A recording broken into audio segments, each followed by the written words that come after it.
Welcome back to my YouTube channel. আপোনালোকক স্বাগতম জনাইছো মোৰ YouTube চেনেলত। তো দোস্ত আজি দুটা নতুন বস্তু দেখাম। ডাইৰেক্ট নতুন বুলি ক'লেও ভুল হ'ব, কাৰণ বস্তু পুৰণাই কিন্তু এতিয়া নতুন ডিজাইনত নতুন কৰি বনোৱা হৈছে। যেনে স্কুটি আৰু এটা ট্ৰাইচাইকেল। তো বলকচোন দোস্ত, আগত স্কুটিটো চাই লওঁ। এয়া হ'ল স্কুটি।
দোস্ত চালে স্কুটিটো কেনেকুৱা লাগিছে, লুকটো কেনেকুৱা লাগিল আপোনালোকে কমেণ্টত জনাব, আৰু চেনেলটো ছাবস্ক্ৰাইব কৰি বেল আইকনটো ক্লিক কৰি দিব, আৰু ভিডিঅ'টো শ্বেয়াৰ কৰি বন্ধু বান্ধৱী সকলোকে দেখাৰ সুযোগ কৰি দিব।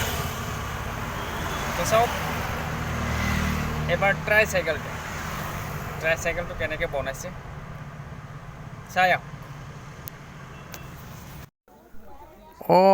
কি হৈ আছে অসমত? এইটো গজব দেখোন, এনেকুৱা মডেলৰ চাইকেল থাকে নেকি? ৱাও, ভাল লাগিছে। কিন্তু চাইকেলটো আপোনাৰ ইলেক্ট্ৰিক চাইকেল বুলি কয়, মানে পেট্ৰলো মাৰিব পাৰি, বাগৰ লাগিলে আপুনি বেটাৰী চলাব পাৰে, মটৰ থাকিব লগোৱা, ইলেক্ট্ৰিক বুলি কয়। তাৰমানে কেতিয়াবা বেটাৰী চাৰ্জ নাথাকিলে, মটৰ যদি নাটানে, তেতিয়া আপুনি পেট্ৰল মাৰি আহিব পাৰিব।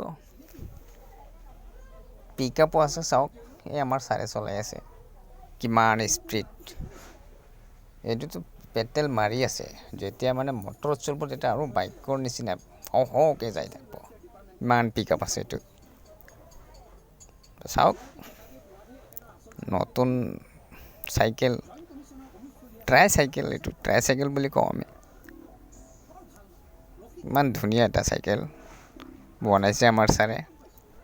তো ছাৰক মই থেংকছ জনাইছোঁ, কিহৰ কাৰণে এনেকুৱা এটা চাইকেল বনাইছে আমাৰ অসমৰ কাৰণে। অসমৰ মানুহে চাব পাৰিব, ইচ্ছা কৰিলে চলাব পাৰিব। চ' থেংক ইউ ছাৰ। বন্ধু বান্ধৱীসকলকো ধন্যবাদ জনাইছোঁ। আপোনালোকে চেনেলটো ছাবস্ক্ৰাইব কৰিব, বেল আইকনটো ক্লিক কৰি দিব। দোস্ত স্কুটাৰ চালে, ট্ৰাইচাইকেল চালে, কিন্তু ট্ৰাইচাইকেলটো ইলেক্ট্ৰিকেল হ'ব দে, সেইটো অকল পেট্ৰলত নহয়। মানে কি, ট্ৰাইচাইকেলটো ইলেক্ট্ৰিকেল হ'ব, বেটাৰীত চলিব, মটৰ লগোৱা থাকিব, মটৰত চলিব, আৰু চ'লাৰ প্লেট লগোৱা থাকিব ওপৰত। এইটো এতিয়া লগোৱা নাই, কিন্তু পিছত চাব পাৰিব। নেক্সট এটা ভিডিঅ' বনাম, এইটো ভিডিঅ'ত আপোনালোকে চাব পাৰিব যে চ'লাৰ ওপৰত লগোৱা হৈছে, কিন্তু বৰ্তমান লগোৱা নাই। আপোনালোকৰ ট্ৰাইচাইকেল স্কুটিটো চাই কেনেকৈ লাগিল কমেণ্টত জনাই দিব। ভিডিঅ'টো এটা লাইক কৰি চেনেলটো ছাবস্ক্ৰাইব কৰি লগতে থাকিব। তো থেংকছ ফৰ ৱাচিং মাই ভিডিঅ'।